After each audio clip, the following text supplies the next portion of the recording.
Second బాగుందండి. కల్పన madam గారు గుణత్రయ విభాగము యోగము ప్లస్ సులభతర కుండలి యోగము అనే విషయాలు 2 తెలియజేస్తారు. మనకి భగవద్గీతలో ఆ అధ్యాయంలో ఏం తెలియజేశారు. అదే విధంగా మన మహర్షి గారు సులభతర కుండలి యోగం ద్వారా మనకి ఏ విధంగా నేర్పించారనే విషయాలను మనకి సవివరంగా తెలియజేస్తారు. ముందుగా కల్పన మేడం గారి గురించి పరిచయము. కల్పన మేడం గారు హైదరాబాద్ వాస్తవ్యులు. వారు మాడపాటి హనుమంతరావు హై స్కూల్లో గర్ల్స్ హై స్కూల్లో టీచర్ గా చేశారు.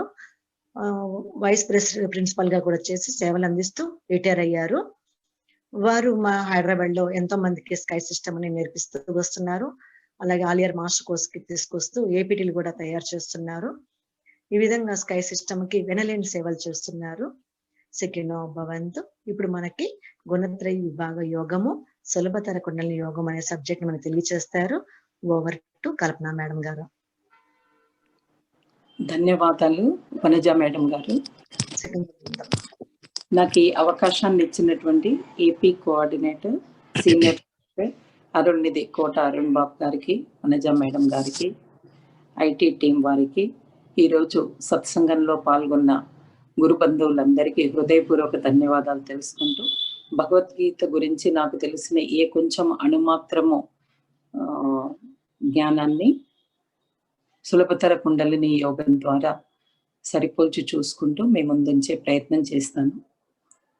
సుఖినో భవంతు. లోకా సమస్త సుఖినో భవంతు.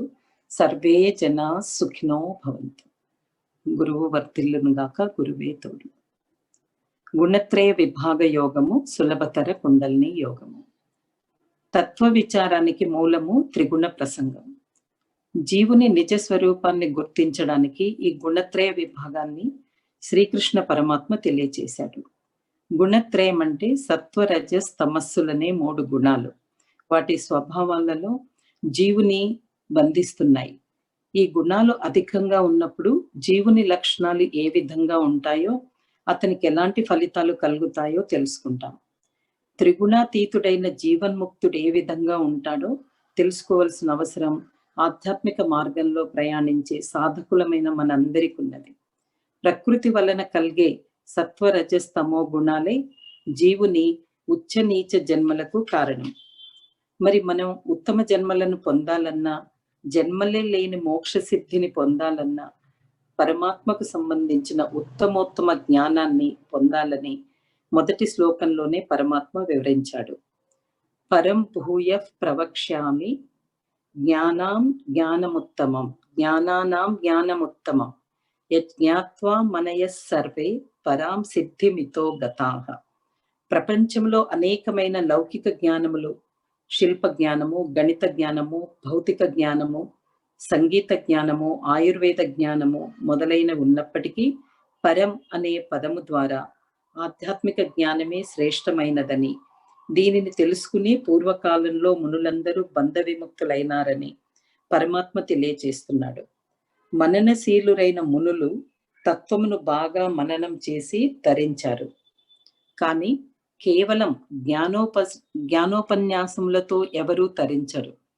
చిన్న చిన్న ప్రాపంచిక పదవులకు పొంగిపోక పరాం సిద్ధిం అనగా అన్నిటికంటే గొప్పది, ఎన్నో రెట్లు ఆనందకరమైనట్టి పరమాత్మ పదమును జ్ఞాన సముపార్జన ద్వారా పొంది మనం ధన్యులం కావాలి. ఆత్మజ్ఞానం లేని లౌకిక జ్ఞానాలు ఒకటి ప్రక్కన 0 లేనప్పుడు ఎలా ఉంటుందో అలాంటివే. ఉత్తమమైన ఆత్మజ్ఞానాన్ని పొందిన మునులు భగవత్ స్వరూపాన్ని పొంది సృష్టి కాలంలో పుట్టరు, ప్రళయకాలంలో నశింపరు. ఈ జ్ఞానంతోని నరుడు నారాయణుడవుతాడు, జీవుడు శివుడవుతాడు, పశుత్వం పోయి పశుపతి అవుతాడు. మమ సాధర్మ్యమాగతాః అని చెప్పడం వలన జ్ఞాని సాక్షాత్ భగవంతుడే అవగలడు. అలాంటి మహోన్నత స్థితి కొరకు సాధన ఏ విధంగా చేయాలో వేదాత్రి మహర్షి సులభతర కుండలిని యోగం ద్వారా మనకు నేర్పించారు. జీవులందరికీ ప్రకృతి తల్లి, పరమేశ్వరుడు తండ్రి. పరమేశ్వరుని సంకల్ప ప్రేరణ లేనిదే ఏ ప్రాణి ఉత్పన్నం కాదు.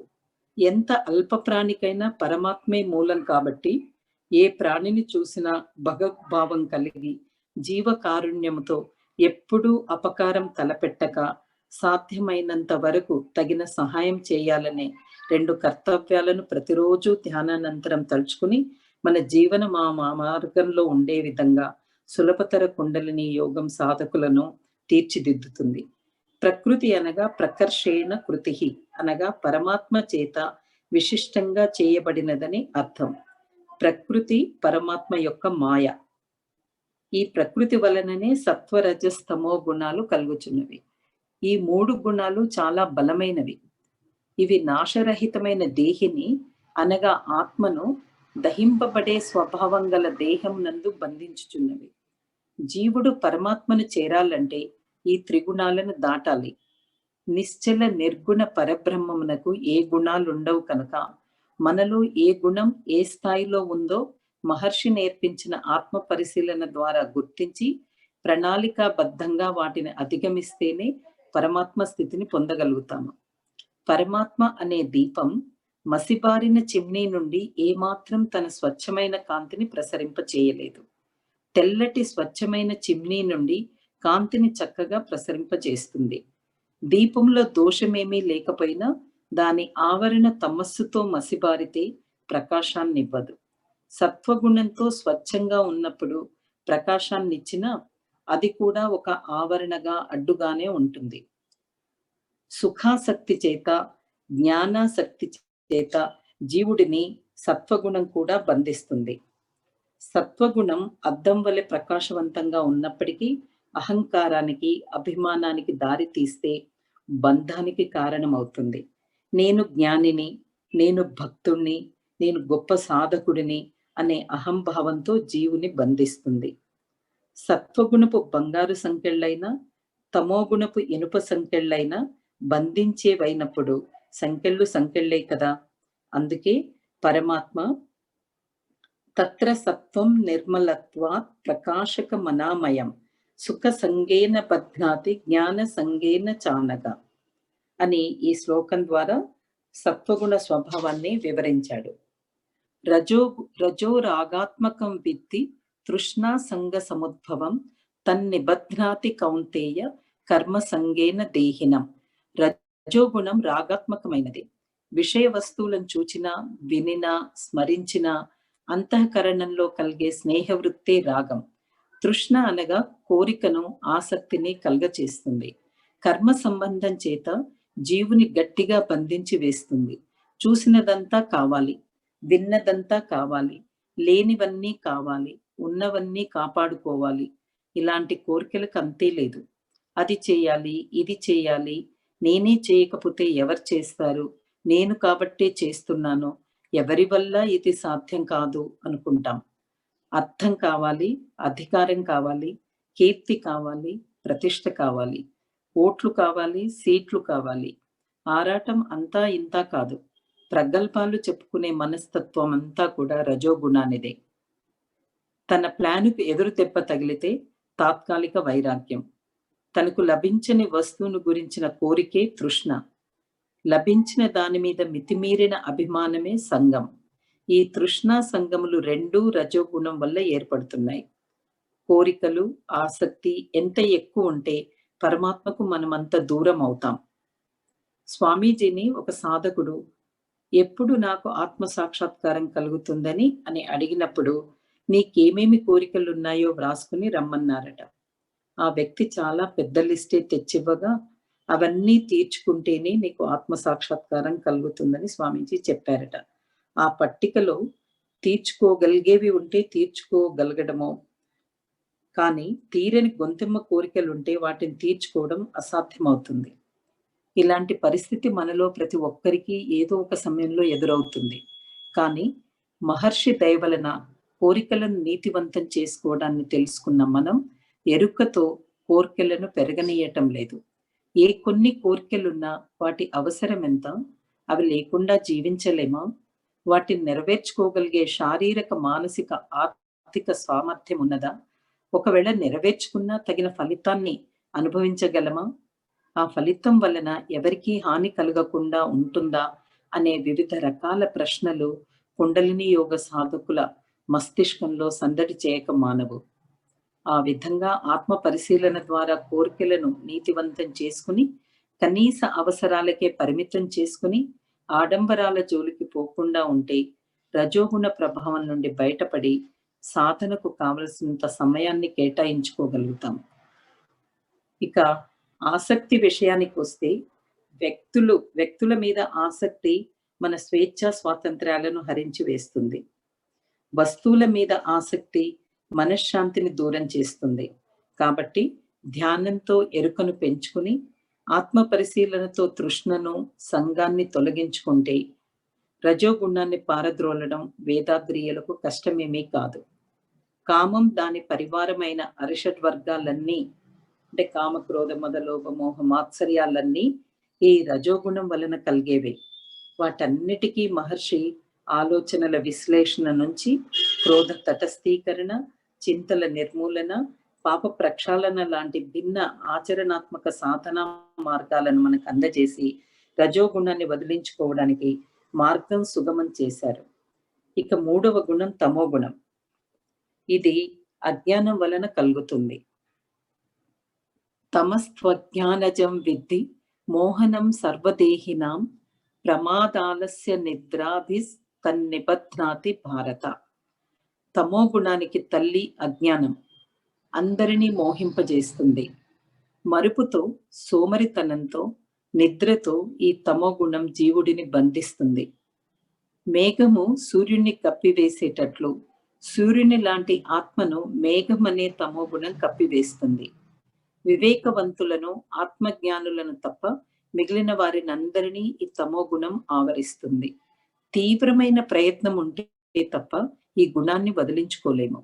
అతి నిద్ర, సోమరితనము, అజాగ్రత్త, బద్ధకం ఎవరికి ఉంటాయో వారు తమోగుణ ప్రధానులని అర్థం చేసుకోవాలి. ఈ గుణం వలన చేయవలసిన పనులు చేయకపోవడం, చేయకూడని పనులను చేయడం జరుగుతుంది.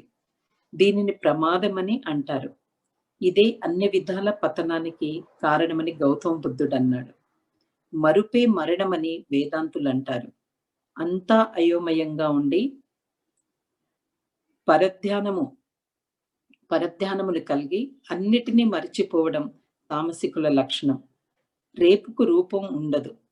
కానీ తమో గుణం కలవారు రేపు మాపు అంటూ పనులన్నీ వాయిదా వేస్తుంటారు. Procrastination is the thief of the time. ఈ వాయిదా వేసే స్వభావము కాలాన్ని హరించి వేస్తుంది. ఇక సోమరితనం గురించి చెప్పాలంటే idle man's brain is the devil's workshop అంటారు కదా. ఉద్యోగం పురుష లక్షణం అయితే నిరుద్యోగం పిశాచ లక్షణం అనుకుందాం. తమో గుణంలో ముఖ్యమైనది నిద్ర. అభాగ్యునికేమో ఆకలి ఎక్కువ, నిర్భాగ్యునికి నిద్ర ఎక్కువ అంటారు. తమో గుణం కలవారు నిద్రిస్తున్నప్పుడు వారికి ఎవరైనా అమృతాన్ని తెచ్చిచ్చినా దయచేసి నన్ను నిద్రపోనివ్వు అనే చెప్తారు. అతి నిద్రాలోలుడు తెలివిలేని మూర్ఖుడని అందుకే అన్నారు. తమో గుణం జీవుడిని ఇన్ని విధాలుగా బంధిస్తుంది. సత్వగుణం ప్రాపంచిక సుఖం నందు, రజోగుణం ప్రాపంచిక కర్మల యందు, తమోగుణం నిద్రా ప్రమత్తతల యందు జీవుడిని బంధిస్తున్నాయి. సత్వగుణము జీవుని ఆవరించినప్పుడు దీపంపై గాజు చిమ్ని బోర్లించినట్లుంటుందని, రజోగుణం ఆవరించినప్పుడు చిల్లుల గంప బోర్లించినట్లుంటుందని, ఇక తమోగుణం ఆవరిస్తే కుండను బోర్లించినట్లుంటుందని రామకృష్ణ పరమహంస అన్నారు. చిమ్నీ నుండి దీపపు ప్రకాశం బాగానే వస్తుంది, కానీ అది ఒక అడ్డీ కదా. అలాంటిదే సత్వగుణం. చిల్లుల గంప నుండి కొంచెం కొంచెం వెలుగు వస్తుంది, అది రజోగుణం. ఏమాత్రం ప్రకాశం బయటకు రానికుండా కుండ అడ్డుపడుతుంది కదా, అది తమోగుణం. ఈ త్రిగుణాలలో ఏ గుణము అధికంగా ఉంటే అది మిగిలిన రెండిటిని అణగద్రొక్కుతుంది. కాబట్టి మనం మనలో ఏ గుణం అధికంగా ఉన్నదో పరిశీలించి అవి రజోగుణం, తమోగుణమైనట్లయితే సత్వాన్ని పెంపొందించుకుని మిగిలిన 2 గుణాలను అణిచివేయాలి. ఆ తర్వాత సత్వగుణాన్ని కూడా వదిలివేసి గుణాతీతులమై పరమాత్మలో లయమవడమే మన జీవిత ధ్యేయం కావాలి. మనం చేసే పనులు, జీవన విధానాన్ని అనుసరించి మనలో ఏ గుణం అధికంగా ఉన్నదో తెలుసుకోవచ్చు. ప్రతి ఒక్కరిలో 3 గుణాలు అసమపాళ్లల్లో ఉంటాయి. అవి సమపాళ్లల్లో ఉంటే జన్మే ఉండదు. ఒక వ్యక్తి తినే ఆహారము, మాట్లాడే తీరు, అతని ప్రవర్తన, ఆయా గుణాలను అనుసరించే ఉంటాయి. సత్వగుణం కల వ్యక్తి సాత్విక ఆహారాన్నే భుజిస్తాడు, సద్గ్రంథాలనే పఠిస్తాడు. అతని ముఖం ప్రశాంతతతో ప్రకాశవంతంగా ఉంటుంది. అతడు మృదువుగా మాట్లాడుతాడు. ఒక ఫలాన్ని బాగుగా పండిన తర్వాత ఎక్కడ కొరికినా మధురంగానే ఉంటుంది. అదే విధంగా సత్వగుణ ప్రధానుని ప్రతిచర్య అతని సాత్వికతను తెలియజేస్తుంది. ఒక వ్యక్తి గొప్ప పాండిత్యమును కలిగి ఉండవచ్చు, ఎన్నో సంవత్సరాలుగా సాధన చేస్తుండవచ్చు, కానీ అతని ఇంద్రియ ప్రవృత్తిని బట్టి అతడు ఏ మేరకు ఎదిగాడో తెలుసుకోవచ్చు. ఇతరుల విషయంలో తీర్పునివ్వడం తేలిక, అంతకన్నా మనల్ని మనం పరిశీలించుకుని సరి అయిన విధంగా మనల్ని మనం తీర్చిదిద్దుకోవడం ఉత్తమం. రజోగుణం అభివృద్ధి చెందినప్పుడు లోపగుణం ఎక్కువగా ఉంటుంది. ఇంద్రియ నిగ్రహం ఉండదు. అత్యాశతో కామ్య కర్మలను, నిషిద్ధ కర్మలను ప్రారంభించి కష్టనష్టాలకు లోనై శాంతిని కోల్పోతాము. తినే ఆహారం, మాట్లాడే మాటలు, చేసే పనులన్నీ రాజసికంగానే ఉంటాయి. బాగా పండిన మామిడి పండు సత్వగుణానికి, పుల్లటి మామిడికాయ రజోగుణానికి ప్రతీకలు. ఈ గుణము కలిగిన వారికి శాంతి ఉండదు. తమో గుణం అభివృద్ధి చెందినప్పుడు సోమరితనము, అతి నిద్ర, అజాగ్రత్త, బుద్ధిమాంద్యం ఉంటాయి.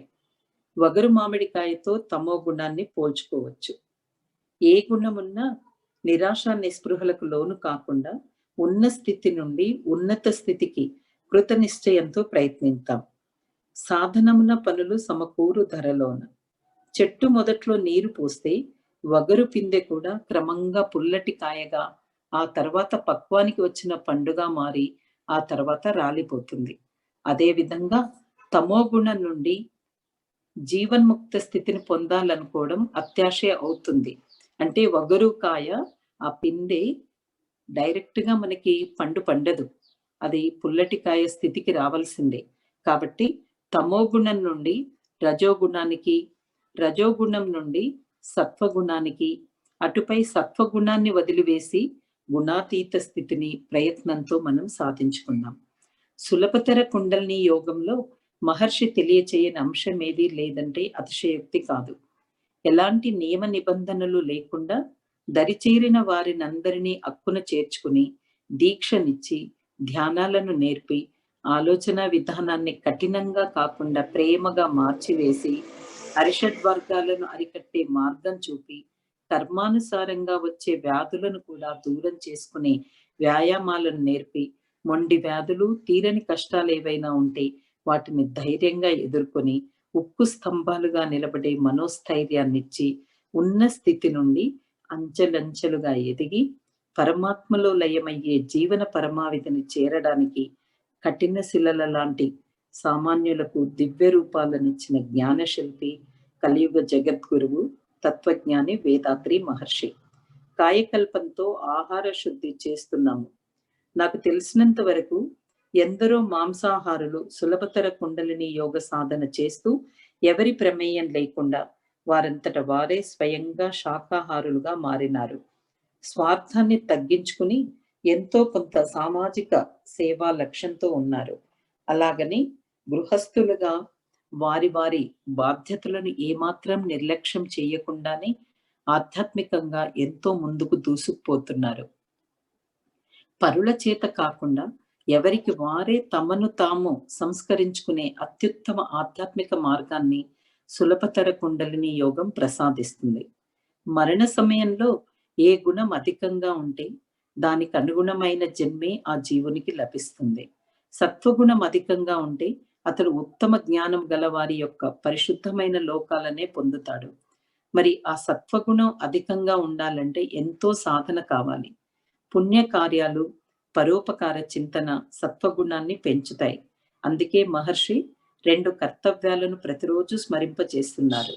శత్రువును కూడా దీవించగలిగే స్థితికి వస్తే, సమస్త లోకం యొక్క క్షేమాన్ని కాంక్షించేంతగా మనస్సు విస్తరిస్తే, యుద్ధ భయం లేకుండా ప్రపంచ ప్రభుత్వాన్ని, ప్రపంచ మతాన్ని కాంక్షిస్తే, సకాలంలో సువృష్టి కురిసి నదీ నదాలు నిండి పంటలు సమృద్ధిగా పండి ప్రజలందరూ సుఖశాంతులతో వర్ధిల్లాలని కాంక్షించే వేదాద్రీయులు ప్రతిరోజు సత్వగుణ సాధనలోనే ఉంటారు కూడా.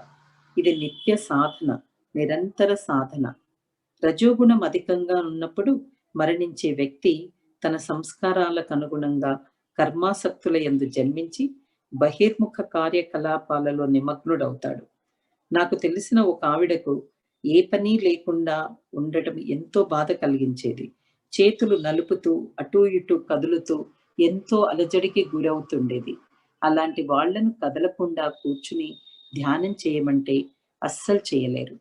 ఎక్కడెక్కడో తిరిగి ఏవేవో వస్తువులు కావాలంటే మాత్రం ఎంతో ఉత్సాహంగా బయలుదేరుతారు. ఇలాంటి వారు రజోగుణం ప్రధానంగా కలిగి ఉంటారు. ఇక తమోగుణం అధికంగా కలిగిన వ్యక్తి మరణానంతరం పామరుల గర్భంలో హీన జాతుల్లో జన్మిస్తాడు.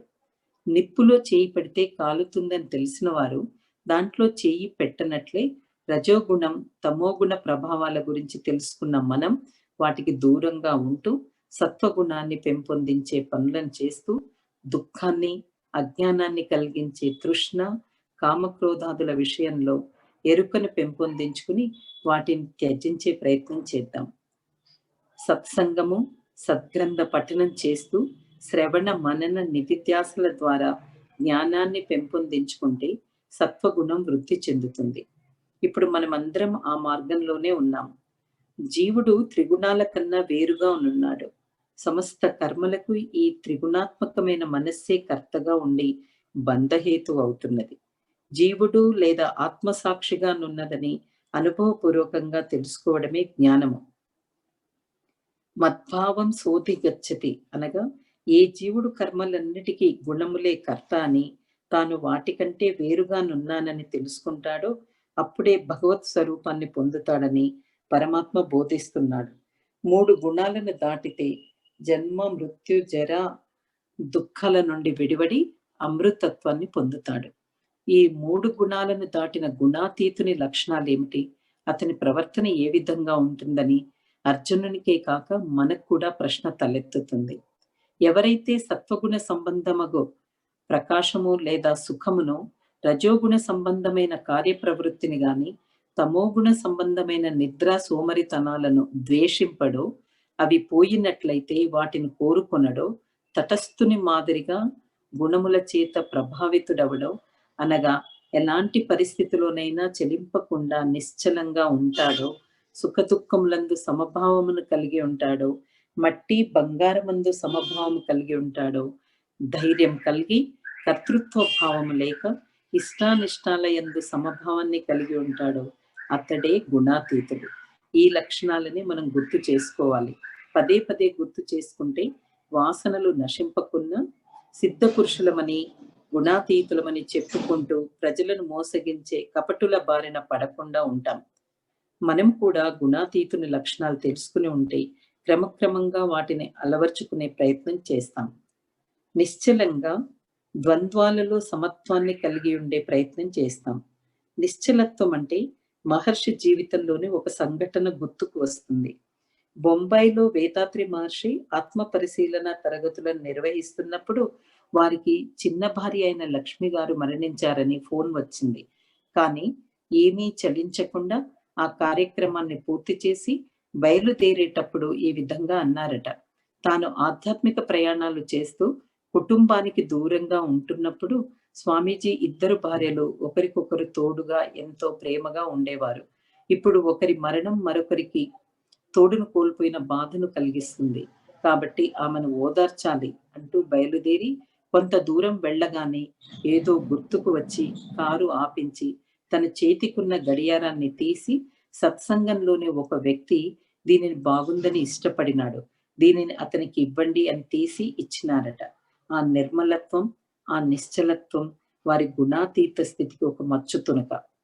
ఒక వ్యక్తికి ఇతరుల సుఖదుఖాలు ఏ విధంగా బాధను కలిగించవో, ఉపాధిని తనకంటే వేరు చేసిన జ్ఞానికి, గుణాతీతునికి కూడా ద్వంద్వములు బాధించవు. మాంచయో వ్యభిచారేణ భక్తి యోగేన సేవతే సగుణాన్ సమతీత్యైతాన్ బ్రహ్మ భూయాయ కల్పతే. అచంచలమైన భక్తి చేత ఎవడు నన్ను సేవించుచున్నాడో అతడి గుణాలన్నిటినీ దాటి జీవన్ముక్తుడవుటకు సమర్థుడవుచున్నాడని పరమాత్మ స్పష్టంగా బోధిస్తున్నాడు. నాశరహితమై శాశ్వత ధర్మ స్వరూపమై ఆనంద స్వరూపమగు బ్రహ్మమును అచంచల భక్తితో ధ్యానించేవారు భ్రమర కీటక న్యాయమును అనుసరించి బ్రహ్మమునందే లయించి బ్రహ్మస్వరూపులవుతారు. గుణత్రయ విభాగంలో ప్రకృతి స్త్రీ అని, నేను పురుషుణ్ణి అని శ్రీకృష్ణ పరమాత్మ చెప్పినాడు. స్త్రీ అనే అక్షరంలో స్, త్, ర్ అంటే సకారం, తకారం, రకారం అనే 3 అక్షరాలు ఉన్నాయి. మనము తెలుగులోనైతే స్త్రీ అని ఒకటే అక్షరంగా రాస్తాము, కానీ అందులో ధ్వనించేవి సకారం, తకారం, రకారం. సత్వగుణం, తమోగుణం, రజోగుణం ఈ 3 గుణాలతో బంధింపబడిన వారందరూ స్త్రీలే, అంటే ప్రకృతికి లోబడిన వారే. ఈ 3 గుణాలతో బంధింపబడని వారు పురుషులు అనే విశేష అర్థం తీసుకోవచ్చు. ఒకసారి జనక మహారాజు వేదాంత సభ నిర్వహిస్తున్నప్పుడు ఆ సభకు తేజస్ సంపన్నురాలైన ఒక స్త్రీమూర్తి వచ్చినదట. ద్వారపాలకులు స్త్రీలకు ప్రవేశం లేదు, పురుషులకు మాత్రమే ప్రవేశమని ఆమెను అడ్డగించారు. అప్పుడు ఆమె, నేను పురుషుణ్ణి గాని స్త్రీని కాదు అని అన్నదట. ద్వారపాలకులు మహారాజుకు ఆ విషయం చెప్పగా ఆమెను ప్రవేశపెట్టండి అని అన్నారట. జనక మహారాజు ఆమెను చూసి, ఏమిటి తల్లి, నీవు స్త్రీవై ఉండి పురుషుణ్ణి అన్నావట అని అడగగా, సత్వతమో రజోగుణాలతో బంధింపబడిన వారు స్త్రీలు, ఆ త్రిగుణాలతో బంధింపబడని నేను పురుషుడను అని గార్గి సమాధానం చెప్పినదట. మహారాజు నమస్కరించి, గౌరవించి, పూజించి తన సంశయాలను నివృత్తి చేసుకున్నాడట. తమోగుణం నుండి రజోగుణానికి, రజోగుణం నుండి సత్వగుణానికి అధిగమించుటే మానవుని ఆధ్యాత్మిక ప్రయాణంలో మజిలీలు. ఈ గుణంలో అందరిలో ఉన్న ఒక్కొక్కరిలో ఒక్కొక్క గుణం అధికంగా ఉంటుంది. ఇలాంటి వారు 3 ఒకే ఇంట్లో ఉన్నారు. రజోగుణ స్వభావం కలవాడు రావణాసురుడు. ఇలాంటి వారు అంతా నాకే కావాలి, అన్ని భోగాలు నేనే అనుభవించాలి, అన్నిటిలో నేనే గొప్ప అనిపించుకోవాలి అని అనుకుంటారు. ఇది రావణుని స్వభావం. తమోగుణ స్వభావం కుంభకర్ణునిది. సోమరితనం, బద్ధకం, నిద్ర, తిండిపోతుతనం, అలసత్వం తమోగుణ లక్షణాలు. తమస్సు అంటే చీకటి. అభాగ్యునికి ఆకలి ఎక్కువ, నిర్భాగ్యునికి నిద్ర ఎక్కువ అనే సూక్తి ఇలాంటి వారికి వర్తిస్తుంది.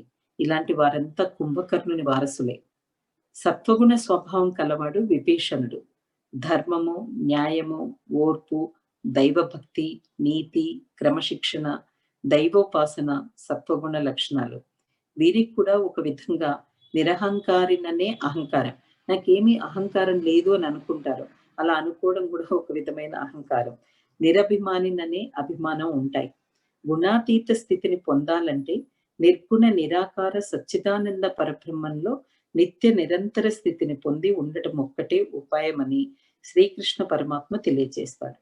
ఆ స్థితిని పొందడానికి మనకు వేదాద్రి మహర్షి తుర్యాతీత ధ్యానం నేర్పారు. శివకళంలోని నిర్గుణ నిరాకార స్థితిలోని శుద్ధ బయలు మీద ధ్యానం చేస్తున్నప్పుడు ప్రారంభంలో కొన్ని క్షణాలైన అనుభవాన్ని పొందుతూ క్రమేణా డెల్టా ఫ్రీక్వెన్సీని సాధించుకుంటే అదే త్రిగుణాతీత స్థితి. ఇంతటి మహత్తర యోగాన్ని మహర్షి ఎలాంటి నిబంధనలు లేకుండా నేర్చుకోవాలనుకున్న వారందరికీ ఆ దీక్షను ఇప్పించి సులభతర కుండలిని యోగం ద్వారా అత్యున్నతమైన మార్గంలో నడిపిస్తున్నారు. అనేక నదులకు సముద్రమే అంతమైనట్లు నానాత్వం ఎక్కడ అంతమైతే అదే పరబ్రహ్మం. గుణబద్ధులైన మానవులు పశుతుల్యమైన జీవితం గడపాల్సి వస్తుంది. గుణాతీతులైతే పశుపతిత్వం సంపాదించుకోవచ్చు. నరుడు తాను చేయవలసినది చేస్తే నారాయణుడవుతాడు. జీవుడు దేహభావంతో నరుడైనాడు, ఆత్మభావంతో నారాయణుడవుతాడు. శరీర తాదాత్మ్యం వదిలితే పురుషోత్తముడవుతాడు. గుణత్రయ విభాగ యోగంలో శ్రీకృష్ణ పరమాత్మ అర్జునుడిని భారత అని 3వ శ్లోకం 8, 9, 10, 12 శ్లోకాలలో సంబోధిస్తాడు. భరతవంశమందు జన్మించిన వాడు అనే సామాన్య అర్థమే కాక విశేష అర్థం ఉన్నది ఈ భారత అనే పదానికి. భ అనగా ప్రకాశము అనగా జ్ఞానము, దాని యందు రత అనగా ఆసక్తుడో కమ్ము అనే అర్థం. మాయతో కూడిన త్రిగుణాలను జ్ఞానాసక్తుడవై వాటిని అధిగమించమని పరమాత్మ అర్జునుడిని జ్ఞానోన్ముఖిని చేస్తున్నాడు. మనమంతా భారతీయులం అంటే జ్ఞానాసక్తులమనే కదా అర్థం. మనకు ఒక్కొక్కరికి ఒక్కొక్క పేరున్న ఈ పవిత్ర దేశంలో జన్మించిన వారందరూ భారతీయులమని సగర్వంగా చెప్పుకుంటాం. ఈ వేద భూమిలో అపార జ్ఞాన సంపద ఉన్నది. దేశకాల పరిస్థితులకు అనుగుణంగా ఎందరో మహానుభావులు సామాన్యులను ఉద్ధరించడానికి ఇచ్చట జన్మించి జ్ఞానోన్ముఖులను గావిస్తున్నారు. అలాంటి మహనీయులలో మన సుకృతం వలన సులభతర కుండలిని యోగాన్ని ప్రసాదించిన తత్వజ్ఞాని వేదాత్రి మహర్షికి శిష్యులమైనాము. భారతీయులం అంటే జ్ఞానాసక్తులమైన మనం వేదాద్రి అనగా జ్ఞాన పర్వతమైన గురుదేవులకు శిష్యులం, వేదాద్రీయులం. సులభతర కుండలిని యోగం ద్వారా సార్థక నామధేయులం అవుదాం.